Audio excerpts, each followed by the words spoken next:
Well, hey everyone, I'm excited to bring you an amazing guest, Professor Seyfried. Okay, he's the author of this book right here, Cancer as a Metabolic Disease. This is my new favorite book. Incredible. You need a little bit of biochemistry to get through it, but there's a lot of parts that are really easy to understand. And Professor Seyfried has taught and conducted research in the field of neurogenetics, neurochemistry, and cancer for more than 25 years at Yale University, Boston College.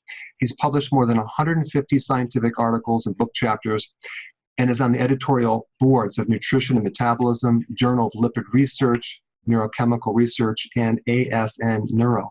So welcome, and I really appreciate you spending some time talking with me today. Oh, thanks, Eric. It's nice to be here. Absolutely.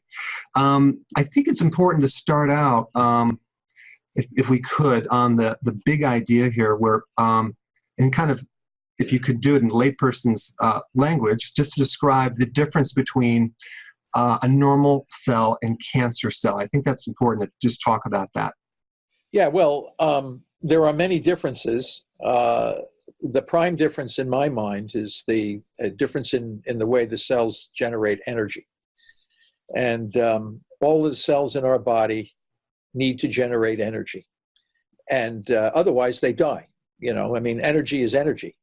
So our whole bodies, we breathe in oxygen and we give off CO2 and produce water as byproducts of aerobic respiration. So aerobic respiration basically is how normal cells or healthy cells make energy. They take the protein, fat, and carbs with oxygen, that's aerobic, equals energy.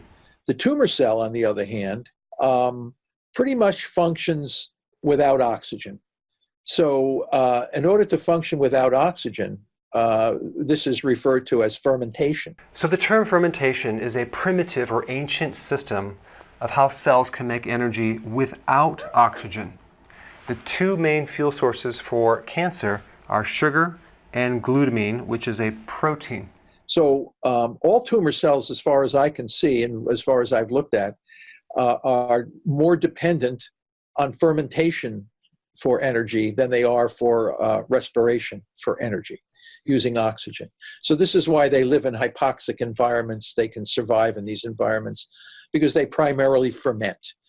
And when you ferment, you become limited in the types of fuels that you need, because oxidative phosphorylation, respiration, is an extremely efficient way to generate ATP, energy. So the term oxidative phosphorylation is the final stage in respiration, which is how normal cells or healthy cells make energy. You need a little bit of material like glucose or some other fat or whatever, and you can generate large amounts of energy just from respiration. But if you don't respire, the fermentation pathways are less efficient, therefore the substrates have to be present in large amounts. So the tumor cell is dependent on large amounts of glucose and large amounts of glutamine. And those are the two primary fermentable fuels. So the differences between a normal cell and a cancer cell is primarily the way they generate energy. The tumor cell needs to ferment. The normal cells can respire. Got it. And can you touch on the origin of cancer? Because I think mainstream research is really focused on this genetic piece, but they're not getting into the metabolic or the damage to the mitochondria. Can you touch on that? Well, I mean, that's the oncogenic paradox. So oncogenic means something that causes tumors, and paradox in this context means something that sounds logical but leads to an unacceptable conclusion. Cancer can be caused by many different insults to our body. Carcinogens, you know, people look at that and they say, well, that's why we call something a carcinogen, because it has the potential to cause cancer in laboratory animals and humans. You know, radiation causes cancer. Viruses cause cancer. So the question is, how are these provocative agents causing cancer? The gene theory says that the carcinogen will cause mutations, and the mutations then lead to dysregulated cell growth. So you have to say, what is the primary characteristic of tumor? And it is dysregulated cell growth. So how does a cell under normal conditions, become dysregulated in its growth. So, for example, a carcinogen is thought to cause a type of mutation, which will then cause the tumor cell to become growth unrestricted. And if you look at radiation, is thought to cause mutations.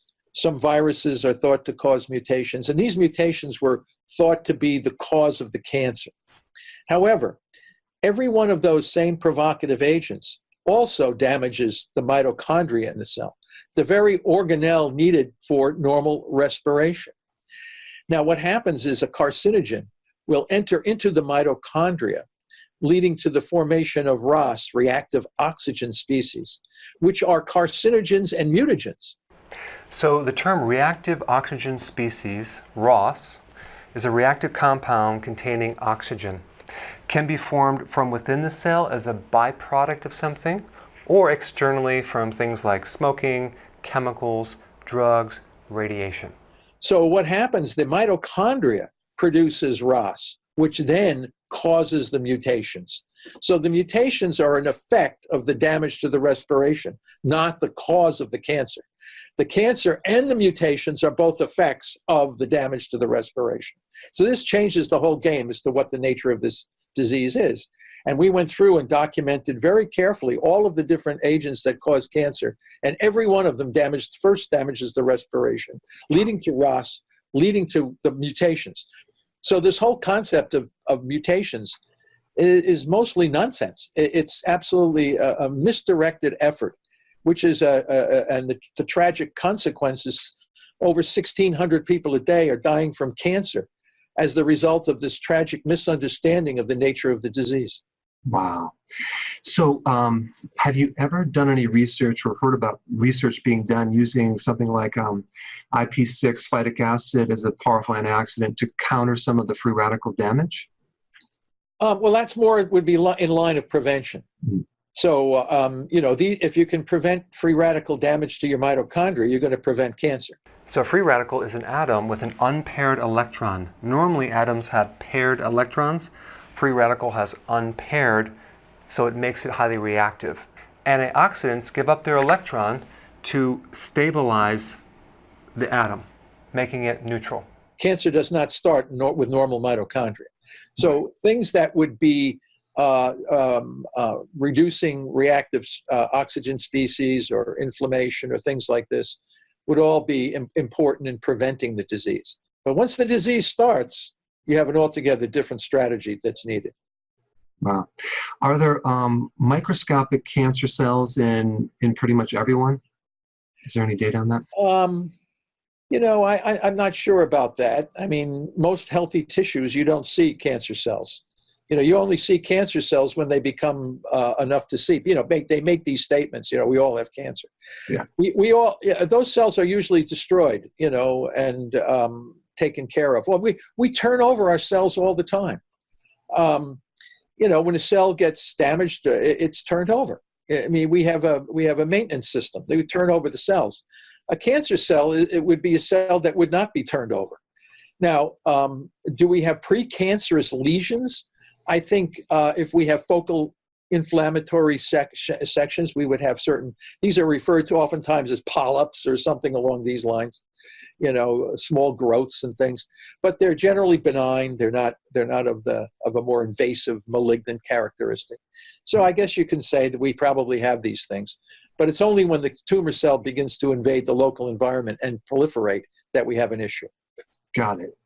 So discuss some of the research that you talked about in some of the other videos using ketogenic intermittent fasting and also DON, and maybe you can define that. Well, DON is a glutamine analog. I don't have the structure memorized, but it's 6-azonoreleucine, and the acronym, of course, is DON, D-O-N. But this is a glutamine targeting drug. We have not found any drug more powerful than DON at this point. Because cancer needs the two fuels, glucose and glutamine. So basically, the ketogenic diet is targeting your glucose and shifting the whole body off to ketones. Tumor cells can't use ketones because you need a good mitochondria. And if people say cancers use ketones, that would mean they have a normal mitochondria and they wouldn't be cancer in the first place. So you find a lot of misinformation and misunderstanding on a part of a significant number of scientists, by the way, that still are confused by this. So it's not just the lay public. They depended on the scientists who themselves are also confused, many of them, not all of them, about these issues. So the tumor cell needs glutamine and glucose. Some tumors are more dependent on glucose than glutamine. Some are more dependent on glutamine than glucose. Many of them need both glucose and glutamine. So it's one of these kinds of things.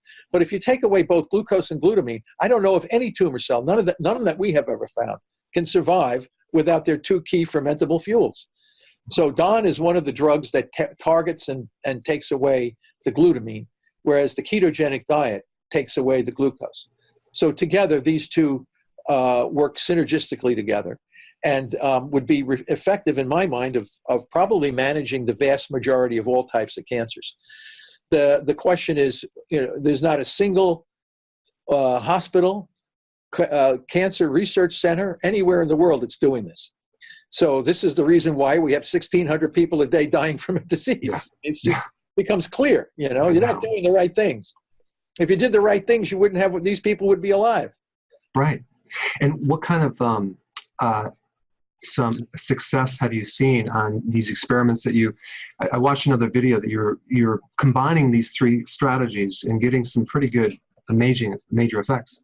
Yeah, we are. And when we do it, we haven't really, if you go back in the literature and look at DON with patients, some people did really well and some people didn't do so well. And none of the previous studies ever targeted glutamine simultaneously with targeting glucose, with glutamine and glucose. So people use ketogenic diets and think you're going to cure cancer with a ketogenic diet. Not if it's a glutamine dependent tumor, you're not. Mm-hmm. So people have to realize that if you don't hit both fuels simultaneously, and they always say, well, the cancer cells are smart. They're not smart, and they adapt. They don't adapt. They're just using the fuels that are in the environment. And if you don't take the fuels away from the environment, it's going to look like they're adapting and it's going to look like they're smart, but they're not. So they're dependent on two fuels. And if they have access to those fuels, they will survive. If the fuels are taken away, they will not survive. It's not a complicated problem. No. It's just that when you're chasing genes and you think cancer is a genetic disease, you don't think about any of this stuff. Right. I mean, it's just that, where are you looking? So it's not, when we do it in our preclinical systems, which are the best there are, because we developed the real models for representing real cancer, it's very hard to kill these in the mouse. But when we combine the two strategies together, we're getting great success.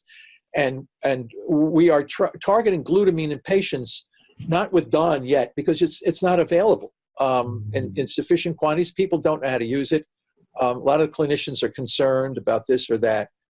But, it's less toxic than most of the stuff they're already giving these poor cancer patients. Right. So what's going to happen? I mean, we're working with clinical groups and oncology groups in different countries, which are more open to trying these kinds of things. And we are achieving great success in a number of patients for all kinds of cancers, because cancer is one disease. It's all the same. Whether you have a lymphoma, a brain tumor, a colon tumor, a breast tumor, a bladder tumor, it's all the same. They ferment. It's such a simple. It's just like you can kill the whole group of them just by knowing how to use one tool. So it's astonishing. And who's doing this? Nobody. Only because people don't understand. Go down to the top oncology clinics and tell them what I just told you, and they look at like deer in a headlight. They wouldn't know what it's not. But it's not that lay people understand this better than the guys who are actually treating the disease. It's all very, very exciting. So I want to thank you for the interview, and I really appreciate what you're doing so much. Oh, thank you, Eric. Nice to have your support. Thanks. Absolutely.